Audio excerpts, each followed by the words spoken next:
Hello, friends. So, let's see what concepts we have for tonight. So, let's compare the corticosteroids, which is more anti inflammatory, which has more sodium retaining capacity. So, here is it. So, dexamethasone has the highest anti inflammatory activity, whereas the hydrocortisone has the more of sodium retention activity. So 0.75 of dexa is equal to 4 of methylprednisolone and 5 of prednisolone and 20 of hydrocortisone.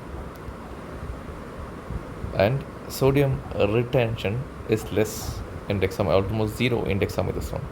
This is one reason why in COVID we prefer dexamethasone, so that there is no sodium retention and it's good for the lungs.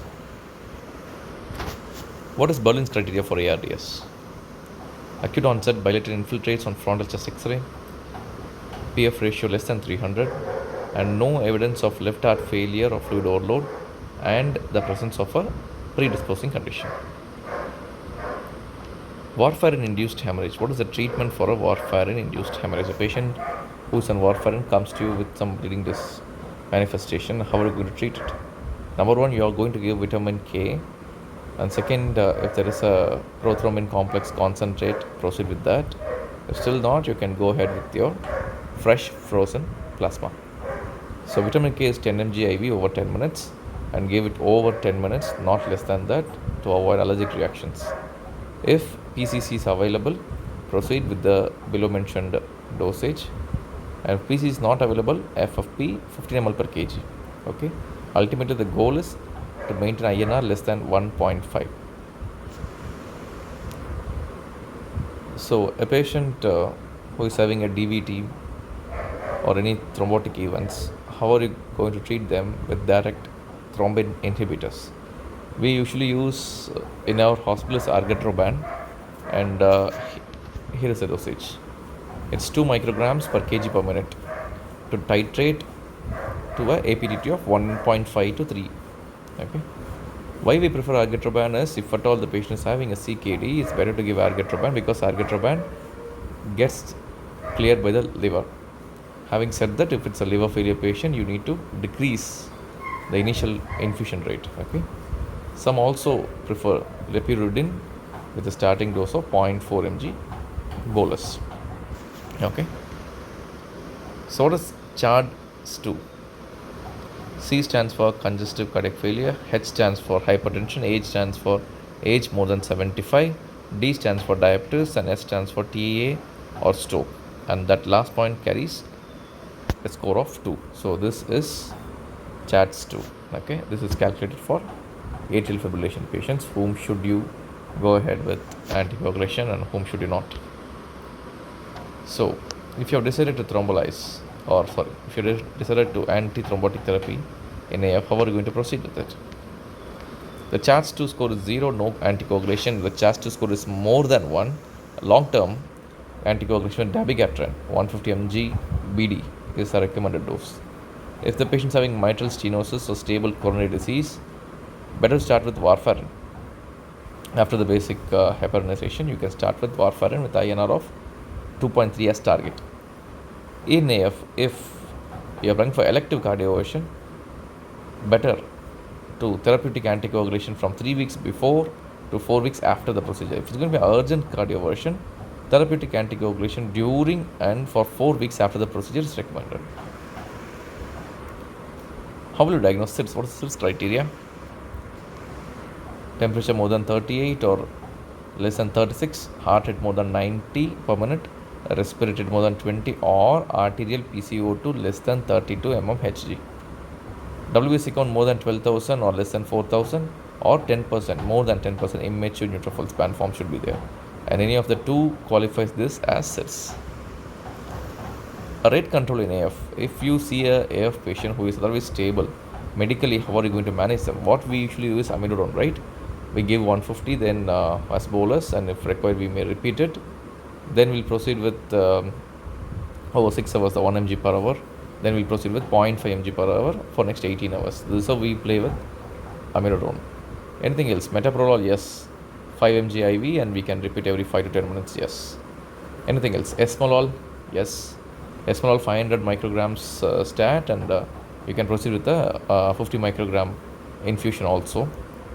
Anything else? We do have digoxin and diltiazem. Okay, so this is it. Diltiazem is 0.25 mg per kg IV, and you can repeat it as 0.35 mg per kg next dose, and you can start with an infusion of 5 mg per hour. And digoxin 0.25 mg IV, and you can repeat it to a total dose of 1.5, right? So just remember the basics alone. Lung protective ventilation in ARDS. This slide, though, looks little complicated. This is specifically added here because today in our hospital I saw one of the doctors handling the ventilator in an ARDS patient. What he was actually doing is, the moment we intubated, he set up a tidal volume of around 8 ml per kg, and he set up the lowest FiO2 that maintains a saturation of 88. So from that onwards, he started slowly coming down on the tidal volume from 8 ml per kg. He just started coming down to 6 ml per kg.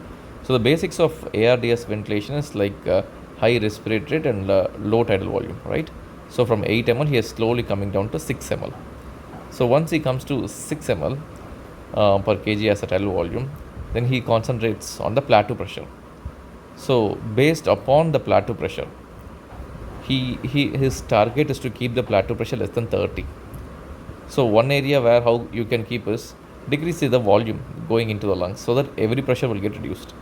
From 6 ml, he is slowly titrating it down to 4 ml. So that's one way where you can decrease the plateau pressure to trying to achieve your plateau pressure less than 30.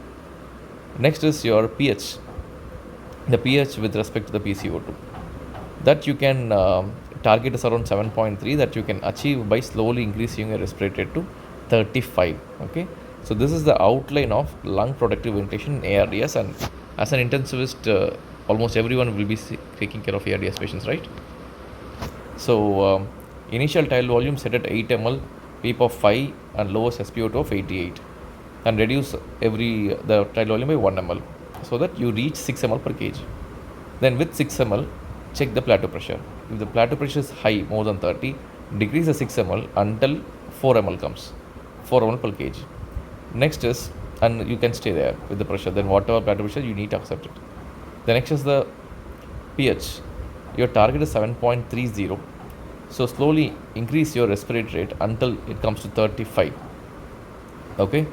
So if still, even after coming to respiratory rate of 35, your pH is very acidic, like 7.15, then you can put in some of the oxygen inside. The tidal volume you can slightly increase so that the carbon dioxide gets washed out and the pH slightly improves, unless it comes above 7.15, right? So the target is 6 ml, plateau is less than 30, saturation is 88, pH is above 7.30, right? Though it looks very complicated, it's one of the very easiest slide, but very must. Last question, what is the difference between packed RBCs, washed RBCs, and leukocyte poor RBC? Okay, packed RBCs contains not only the RBCs, also the leukocytes and residual plasma.